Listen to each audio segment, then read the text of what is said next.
윤석열 대통령 탄핵 심판이 후반부에 접어들면서 여야의 여론전이 더욱 치열해지고 있습니다. 이번 주에도 탄핵 심판이 두 차례 이어지며 진실 공방을 예고하고 있습니다. 최수영 시사평론가, 김진욱 전 민주당 대변인과 자세한 내용 짚어보겠습니다. 안녕하세요. 네. 이번 주 탄핵 심판 7차, 8차 변론에는 이상민 전 행정안전부 장관 그리고 신원식 국가안보실장 등 8명이 증인으로 출석을 합니다. 네. 특히 7차 변론에 출석하는 이상민 전 행안부 장관과 신원식 실장은 국회 측과 윤석열 대통령 측 모두가 증인으로 신청한 네. 인물이어가지고 관심이 더 집중되고 있습니다. 네. 어떻게 예상하십니까?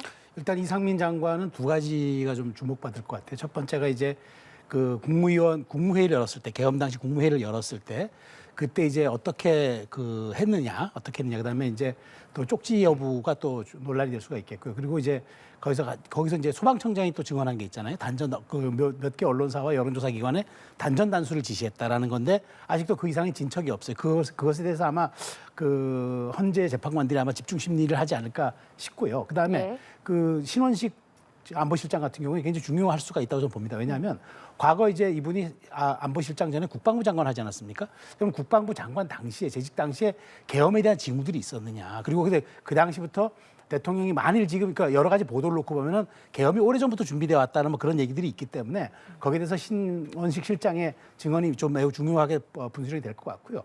그리고 이제 또 하나가 있겠죠. 지금 현재 안보실장이니까 그럼 대통령이 과연 지금의 이 상황을 안보 위기 상황으로 판단할 수 있는 요건이 있었는가? 우리가 실제로 모르지만 그 북한의 뭐 우물풍선이나 여러 가지 그런 사건들이 우리가 대통령은 사실은 국가의 최고 통치권자고 그다음에 모든 정보를 종합하는 위치에 있기 때문에 실제 우리가 모르는 그런 상황들이 있을 수 있어서 그것이 국가의 비상 상황이라고 볼 수 있는 단초와 근거가 혹시 있었는가?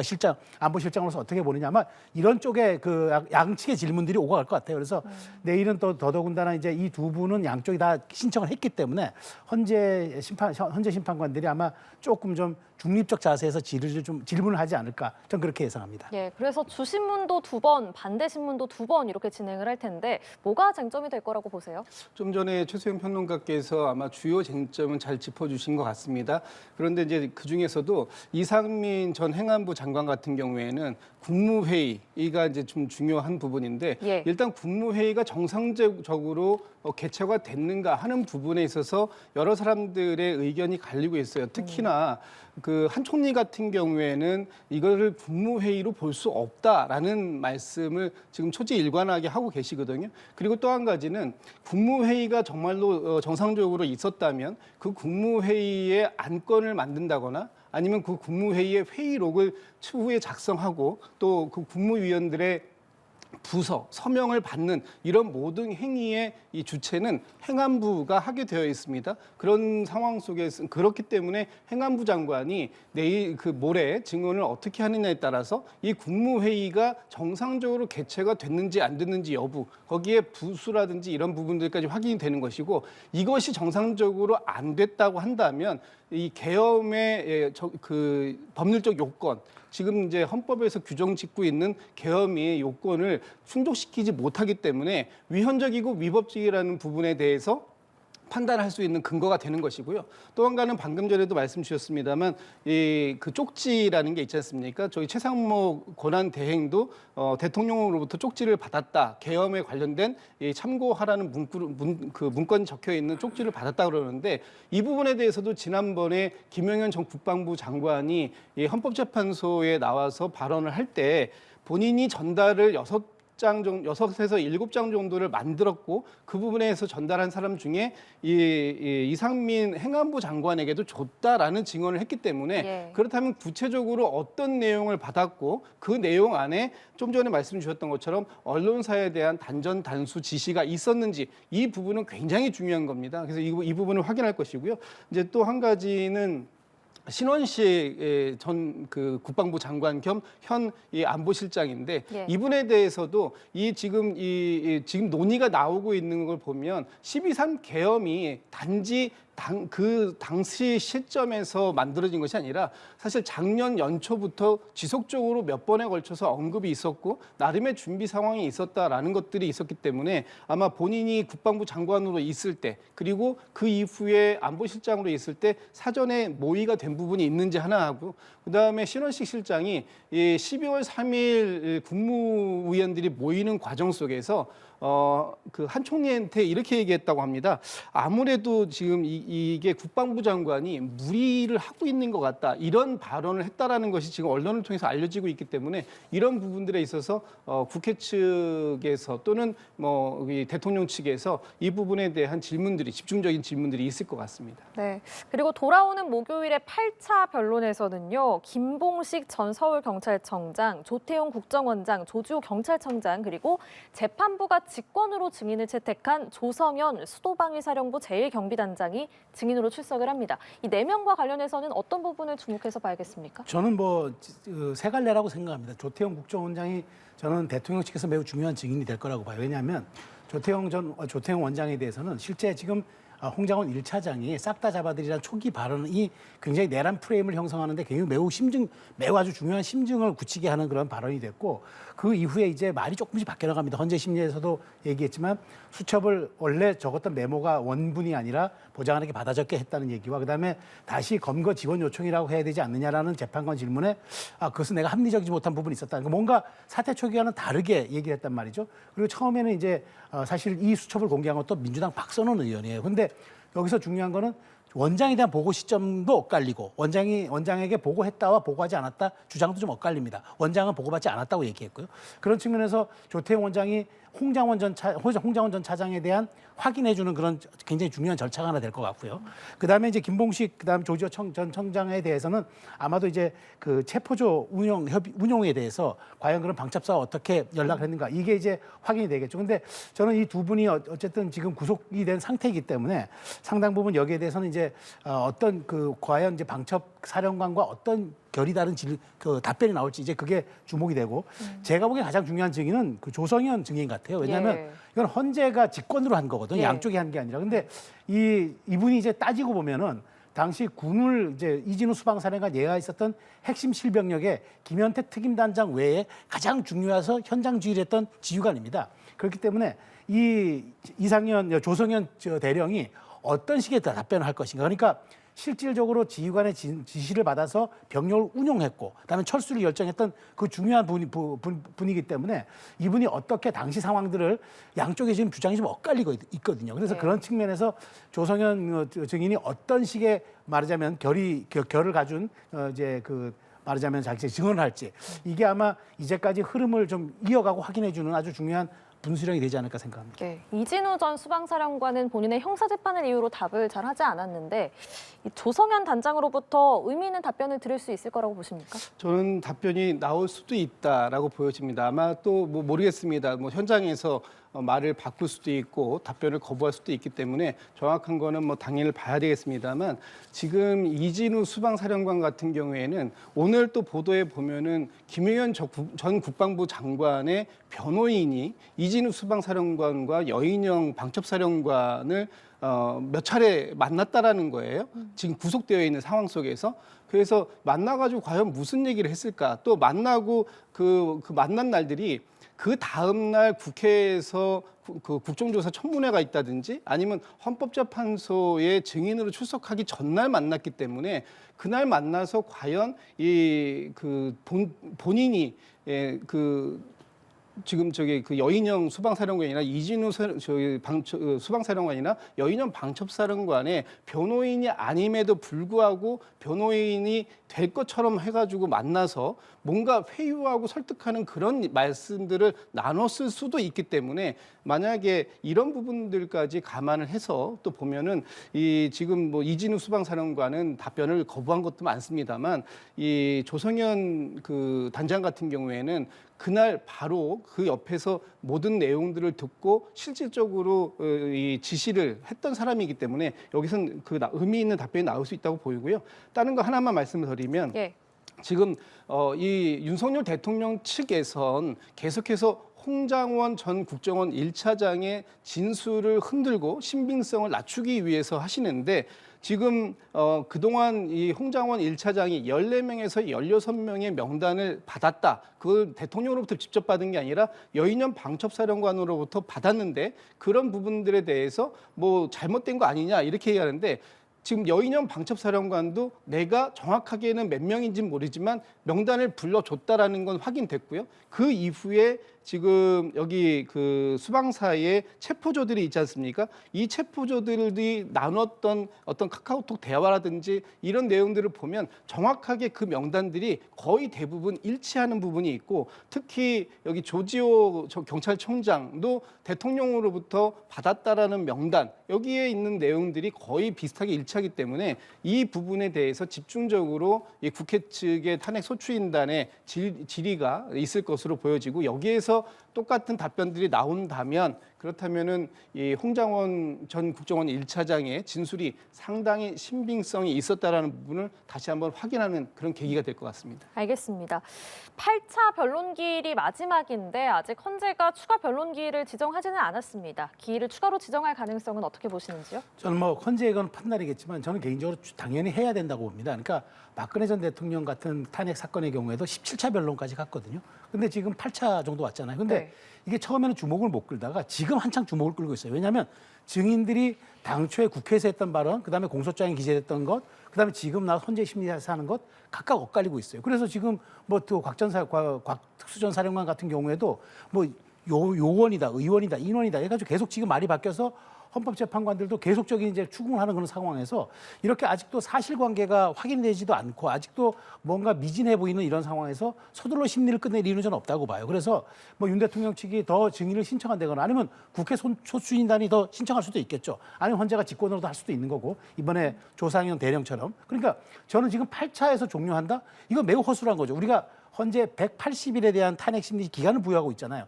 이걸 다 채우라는 의미는 아니겠지만 이거 6개월이라는 시간을 준 이유는 정말 국민이 납득하고 동의할 수 있도록 아주 공정하고 객관적인 판결을 내려주고 그런 심리 과정을 보여줘라 하는 그런 얘기인데 지금 이거와 관련된 그러니까 윤 대통령에 대한 탄핵 심리가 주류라고 하더라도 여기서 파생된 반개 이슈들 그러니까 한덕수 총리에 대한 이슈, 최상목 권한대행에 대한 그런 이슈들 이런 것들이 전혀 지금 아직도 진행되지 않은 상황에서 대통령이 이게 줄기라고 해서 이것만 한다? 저는 그거는 국민적 동의를 저는 받지 못할 거라고 봐요. 그래서 헌재는 그 재판이 물론 절차적으로 그다음에 나중에 그 결과적으로도 공정해야 되지만 공정하게 보여지는 것도 매우 중요한 게 헌재 심리이기 때문에 저는 헌법재판소가 서둘러 할 이유는 없다. 그리고 지금 많은 국민적 의혹이 또 제공되고 있고 왜 초반과 말이 바뀌느냐는 이런 논란이 나오는 상황에서 서둘러 가면 안 되고 최소한 저는 방어권이 보장되는 차원이고 또 국민의 알 권리 차원에서도 최소한 뭐 양쪽이 합의할 때까지는 최소한 180일 이내에서 해주는 게 맞다. 그렇게 해야 어떤 결과가 나오더라도 국민이 동의할 거 아니겠습니까?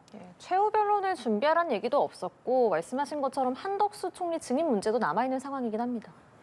뭐 무한정으로 어디까지 헌법재판소가 받아줄 것 같지는 않습니다. 일단 헌법재판소가 13일 날 8차 변론까지를 정했다고 해서 아마 그날 마무리를 할지 안 할지 이 부분에 대해서는 아마 내일 정도나 아니면 이 과정이 진행되는 동안 헌법재판소에서 재판관들이 어떤 형식으로 평의를 통해서 의견을 모아낼지 그건 좀 지켜볼 필요가 있고요. 조금 더 진행이 된다고 할 수도 있습니다만 중요한 것은 지금 헌법재판소의 재판 심리와 이 형사재판의 심리가 같지 않습니다. 헌법재판소에서 논하는 것은 이번 12.3 비상계엄 사태가 이것이 위헌적이고 위법적인 측면이 분명히 있는지 없는지 이런 여부들에 대한 부분을 가르면 되는 것이고요. 또 형사재판 속에서 과연 이것이 이 내란죄에 해당되는지 안 되는지 이 부분은 나중에 재판에서 가릴 수 있는 부분이 분명히 있거든요. 그렇기 때문에 헌재 심리에서는 위헌성과 위법성 이 두 가지만 체크하면 되는 것이고 지금 이 그 헌법재판소의 이 증인으로 출석하는 사람들의 증언만 가지고 마치 헌법재판소가 판단하는 것처럼 말씀하시면 안 될 것 같고요. 지금 헌법재판소는 상당히 많은 양의 자료를 받았고 또 수사 기록이나 이런 여러 가지 것들을 이미 증거로 채택을 했습니다. 그 과정들을 다 지켜보고 그 안에서 충분하게 이 위헌성과 위법성을 따질 것이기 때문에 지금 이 증인을 몇 명을 불러서 얘기를 들었느냐를 가지고 졸속적이다 또는 너무 단시간적으로 급하게 결정하려고 하는 거 아니냐 이런 식으로 얘기하는 건 아닌 것 같습니다. 어쨌든 이 지금 헌법재판소의 변론을 어떻게 가져갈 것인지 하는 부분은 헌법재판소의 이 상황을 조금 더 지켜봐야 될 필요가 있습니다만 빠르게 끝낼 수도 있다. 그 부분에 대해서도 그렇다고 해서 그것이 완전히 졸속적인 것이냐 이렇게 평가할 부분은 아닌 것 같다라고 말씀드리고 싶습니다. 네, 이런 가운데 국민의힘에서는 김기현 전 대표와 추경호 전 원내대표 등 친윤계 의원 5명이 내일 윤 대통령을 접견합니다. 이게 개인 차원의 접견이다 이렇게 밝혔는데 일각에서는 옥중 정치 아니냐 이런 비판도 나오고 있습니다. 어떻게 보십니까? 지금 대통령이 그럼 헌재 심리하고 수사기관에 출석하는 것 외에 할 수 있는 일이 뭐가 있습니까? 지금 뭐 전화기가 있습니까? 뭐 SNS를 할 수 있습니까? 뭐 변호인단이 와야 구술해서 메시지를 내는 정도인데 그러면 윤 대통령이 지금 대통령의 직무는 정지됐지만 엄연한 현직 국가원수 신분인데 그러면 전직 지도부들이 찾아가는 것까지 그럼 만류해야 되겠습니까? 그렇다면 이건 옥중 정치가 아니라 대통령은 말하자면 개인의 인권마저도 그냥 그 구치소 안에서 그 인권마저도 사실 말살당하는 건 아니겠습니까? 저 전직 대표들입니다. 지난번 그래서 제가 권영세나 그 권성동 그 투톱이 당에 가는 거는 저는 일회성으로 가야 된다고 좀 말씀을 드린 거고 전직 의원들이 가는 거에 대해 그러니까 전직 대표와 전직 원내대표 가는 거에 대해서는 아직도 1호 당원인데 그리고 그 대표와 원내대표로서 당정 간에 소통을 했던 그런 주인공들이 인사차 찾아뵙는 것까지 그걸 옥중 정치라고 프레이밍 한다면은 윤 대통령은 지금 정말 구치소 안에서 밥만 먹고 아무것도 하지 말란 얘기지 않습니까? 그렇기 때문에 저는 옥중 정치란 말은 동의할 수 없고요. 물론 이분들이 만나고 나와서 전원을 전합니다. 그런데 대통령이 그런 말도 못 하겠습니까? 지금 수사받고 있고 재판받고 있고 그다음에 탄핵 심리에 대해서 지금 출석해서 얘기는 하고 있습니다만 정치 현안과 국민의 민생 현안에 대해서는 잘 돌봐달라. 그다음에 국민의힘이 민생 정치 중심이 돼 달라. 여당으로서 2030 세대들 잘 이끌어 달라. 이런 얘기 도 못 한다면은 그거야말로 정말 대통령에 대해서 정말 권한을 아무것도 갖지 말라는 그런 얘기이기 때문에 저는 이 부분에 대해서 옥중 정치라고 너무 프레이밍하긴 그렇고요. 저는 다만 이제 이런 것들이 이제 빨리 조속히 마무리되고 그다음에 국민의힘 입장에서는 이게 여당이기 때문에 국정에 대한 무한 책임을 갖는 쪽으로 저 방향을 전환해야지 이렇게 몇 분 전직 대표들이 간다고 해서 이걸 옥중 정치라고 하고 왜 민생 돌보지 않느냐 이렇게 비난하는 거는 좀 과하다고 생각합니다. 네, 민주당에서는 집권당 의원들은 민생 회복과 대외 신인도 회복에 앞장서 주시기를 바란다 이렇게 밝혔더라고요. 김진욱 전 대변인은 어떤 입장이세요? 지금 국민의힘에서 과연 민생을 생각하고 계시는 분들이 계실까? 국민의힘의 그 많은 정치인들이 윤석열 대통령의 옥중 생활에 대해서만 관심을 갖고 있는 건 아닐까? 이렇게 지금 평가하는 국민들도 꽤 있습니다. 그런 차원에서 나오는 얘기라고 보여지고 지금 뭐 국민의힘의 정치인들 그리고 또 특히 뭐 이분들이 그 과거 대표도 역임하셨던 그런 분들 아닙니까? 그런 유력 정치인들이 대통령을 찾아간다라는 부분들에 대해서 저희들이 비판할 수 있는 겁니다. 왜냐하면 이분들이 갔다 오시면 이분들은 또 다녀오셔서 무슨 말씀을 하실까? 그러니까 결국은 윤석열 대통령이 하고 싶은 얘기를 지금의 이 여당 정치인들을 대리해서 메신저로 활용해서 저희 윤석열 대통령이 하고 국민들에게 하고 싶은 얘기를 이분들을 스피커로 활용하고 있는 것 아닙니까? 그렇기 때문에 개인적인 차원이라고 얘기를 하지만 결국은 윤석열 대통령과 국민의 힘이 한 몸이 되어서 국민들에게 지금 이 12.3 비상계엄 내란 사태에 대한 그런 부분들을 호도하고 있는 그런 역할을 하기 때문에 야당에서는 비판적으로 말씀을 드릴 수밖에 없는 것이라는 말씀 드리고요. 계속해서 윤석열 대통령이 뭐 탄핵 뭐라고 했습니까? 뭐 탄핵을 야당이 마치 선동했고 탄핵에 대해서 야당하고 결탁해가지고 뭐 야당이 회유하고 그 증인들을 회유하고 뭐 이런 식의 말씀들을 하시는데 실질적으로 지금 국민의힘과 또 윤석열 대통령 측에서 나오는 메시지가 이 국민들을 어떻게 보면은 서부지법 폭동 이후에 이 지금 헌법재판소에 대한 공격 이런 부분들이 점점 더 강화되고 있는 그런 메시지들로 나오고 있는 것이 굉장히 우려스러운 상황이기 때문에 여당의 책임 있는 정치인들이라면 대통령께서 하시는 말씀들을 그대로 국민들에게 전달하는 그런 역할만 해서는 안 된다 이런 말씀을 드리고 싶습니다. 네. 한편 윤 대통령 측 변호인인 석동현 변호사가 SNS에서 대통령 국민변호인단 가입자가 10만 명을 넘겼다. 오는 13일 청계광장에서 변호인단 출범식을 여겠다 이렇게 밝혔습니다. 특히 2030 청년들과 40대의 참여가 많다고 밝혔는데요. 이런 여론전은 어떻게 해석해야겠습니까? 그러니까 뭐 지금 사실 탄핵 심리는 헌법재판소에서 진행되고 있지만 실제 지금 일종의 민주당과 국민의힘 일종의 양 진영 쪽에 보수 진보 쪽에 여론전이 진행되고 있다는 것도 부인할 수 없는 사실 아니겠습니까? 그런데 변호인단 가입자가 10만 명 넘겼다 해서 이 변호인단이 전부 헌재 심리에 가서 뭐 대통령 변호하거나 수사재판에서 변호하는 건 아니거든요. 말 그대로 대국민 홍보하는 그런 이제 좀 여론전에 나서달라는 그런 측면이잖아요. 그런데 어쨌든 이렇게 변호인단 가입자를 모집했는데 10만 명이 넘었다고 하는 것은 더군다나 여기에 2030과 40대 청년층의 어떤 그 지원이 많았다고 하는 거는 저는 이건 굉장히 예사롭게 볼 일이 아니다. 그러니까 이분들이 직접 뭐 변호사라든가 나가서 뭐 변호인 그 법정에서 진술하거나 방어하는 그런 분들은 아니지만 최소한 지금 이렇게 광장 정치가 어쨌든 일상화되고 있는 상황에서 올바른 소식 그다음에 보수 진영을 이끌 수 있는 그런 정당한 논리와 그다음에 탄핵 그 부당성에 대해서 정확하게 이야기해 줄 수 있다면은 저는 이게 마치 어떤 뭐 진영 논리로만 본다 그러면은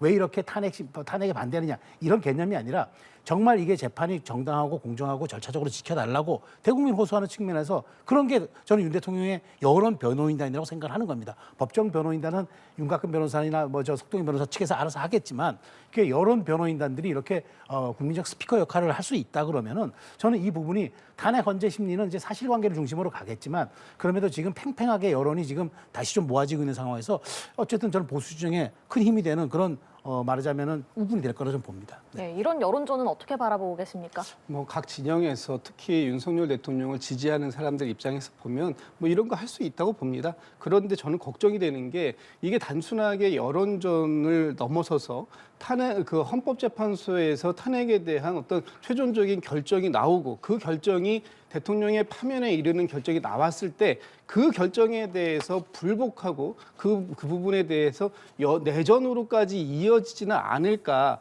이런 걱정이 앞서는 것입니다. 지금 제가 좀 전에도 말씀드릴 때 뭐 서부지법에 이은 헌법재판소의 공격 이런 말씀도 드렸는데 이분들이 단순하게 윤석열 대통령의 12.3 비상계엄이 왜 필요했느냐 하는 부분을 넘어서서 지금 그 윤석열 대통령에 대한 모든 이 심리라는 이런 것들이 다 불공정하다. 그래서 이 대한민국에서 일어나는 사법의 법치 질서를 부정하는 듯한 그런 메시지들이 나오고 있기 때문에 우려의 시선이 있는 겁니다. 특히 지난번 서부지법에 대한 폭동을 사전에 모의했다라고 이제 그 좀 의혹이 제기되고 있는 온라인 커뮤니티에서 또다시 헌법재판소에 대한 이 그 폭동 모의 정황들이 지금 발견이 되고 있습니다.